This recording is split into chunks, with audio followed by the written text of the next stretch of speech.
अस्सलाम वालेकुम guys, today we will discuss homeostasis and medical physiology. और टॉपिक लिया मैंने गार्डन की बुक से, मतलब रीड आउट इसे किया और मतलब ठीक है। आते हैं अपने टॉपिक की तरफ।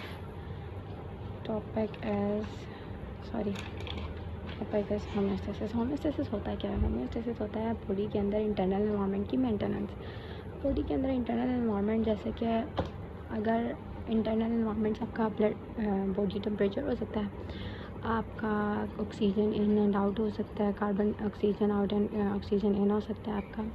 इसमें हमारे पास बहुत से ऐसे फंक्शंस हैं, बहुत से ऐसे सिस्टम्स हैं जो हमारे पास हेल्प आउट करते हैं maintenance of internal system of body के लिए, एनवायरनमेंट के लिए। First one is respiratory system and the second one is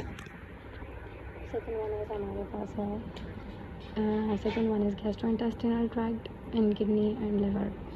respiratory system में आप सबको पता है लंग्स में अलवेलाई होती हैं, जो कि हमारे पास ऑक्सीजन जो होता है इन होता है और कार्बन डाइऑक्साइड आउट होता है। It's a major thing in respiratory system. Otherwise हम लोग इसे अपने मैट्रिक लेवल से पढ़ते आ रहे हैं। अगर कोई बायो के स्टूडेंट्स हो तुम होंगे सारे जो देख रहे होंगे।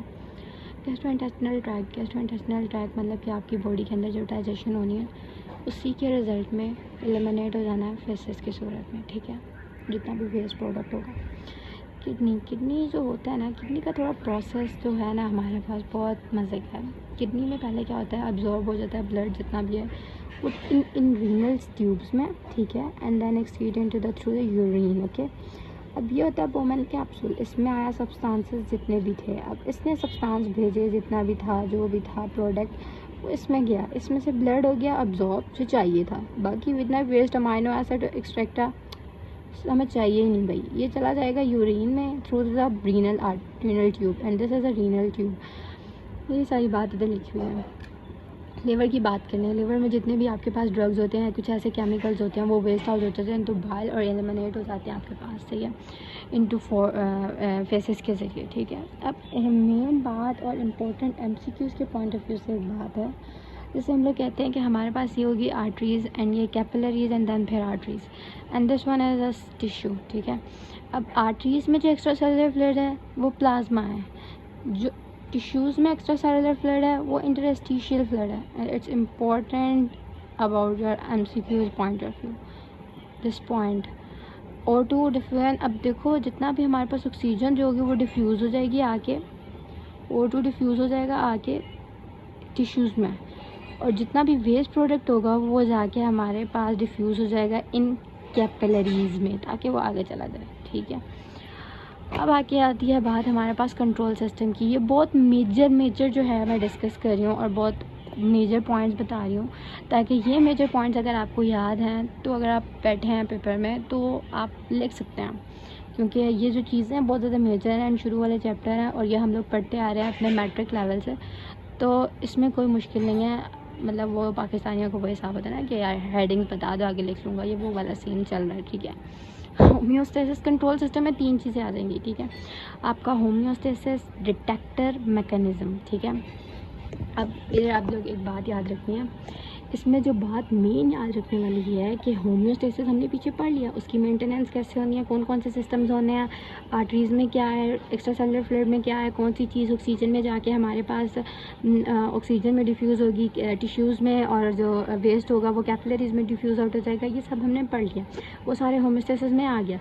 अब बात आनी है डिटेक्टर की। डिटेक्टर जो होता है हमारे पास बैरोमीटर होता है। बैरोमीटर कहते हैं ना कोई ऐसी मशीन जो डिटेक्ट करे कि यार आया आपका ब्लड प्रेशर हाई है या आया आपका ब्लड प्रेशर लो है। ये तो नहीं हो सकता ना कि आपका ब्लड प्रेशर हाई है तो मैकेनिज़्म जो होना है उसके उल्ट मैकेनिज़्म हो रहा है, ऐसा नहीं हो सकता। पहले आपको डिटेक्ट करनी होती है कोई भी चीज़ कि यार ये चीज़ नेगेटिव फीडबैक में वाली है, ये पॉजिटिव फीडबैक वाली है, ब्लड प्रेशर हाई है ब्लड प्रेशर लो है, कौन सा मसला क्या है, पहले वो डिटेक्ट कर लिया किसने, बैरोमीटर ने। अब मैकेनिज़्म में 2 चीज़ें आ जाती हैं जो कि positive feedback and negative feedback, and it's too important. अगर ये पेपर में नहीं भी आता तो इसकी एग्जांपल, इसकी चीज़ें आगे फर्दर टॉपिक से इतनी रिलेट करती हैं कि यार मतलब ये आना चाहिए। पॉजिटिव फीडबैक और नेगेटिव फीडबैक, पॉजिटिव फीडबैक में हम लोग पढ़ लेंगे कि आपके पास कोई भी यार आपका अगर पॉजिटिव फीडबैक में अगर एक चीज़ हो रही है ना, उसने और होना है, ठीक है। अगर आपका ब्लड प्रेशर हाई है, बॉडी के मैकेनिज्म के बाद वो और हाई होगा। लेकिन ब्लड प्रेशर जो है एग्जांपल नहीं है पॉजिटिव फीडबैक की, ये जिसमें आपको आपके समझाने के लिए बोल रही हूँ, ठीक है। नेगेटिव फीडबैक में ये होता है कि ब्लड प्रेशर अगर आपके पास हाई है तो बॉडी मैकेनिज्म के बाद ब्लड प्रेशर लो हो जाएगा, ठीक है। अब एग्जाम्पल जो है हमारे पास ब्लड क्लॉटिंग आ गई, ठीक है।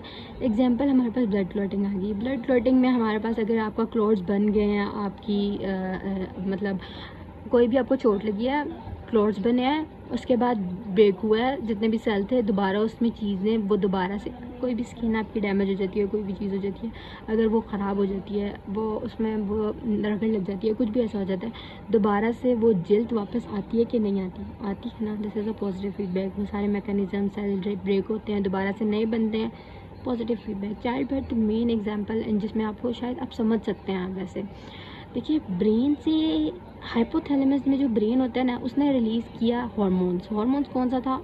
ऑक्सीटोसिन। क्या हुआ? काम क्या था इसका? कॉन्ट्रैक्शन ज़्यादा होगी, रिजल्ट है चाइल्ड बर्थ। बाकी ये कुछ सेल्स होते हैं जो टिश्यूज़, सेल से टिश्यू बनता है, टिश्यू से ऑर्गन और ऑर्गन से system. That's why cell is a building block. Thank you so much.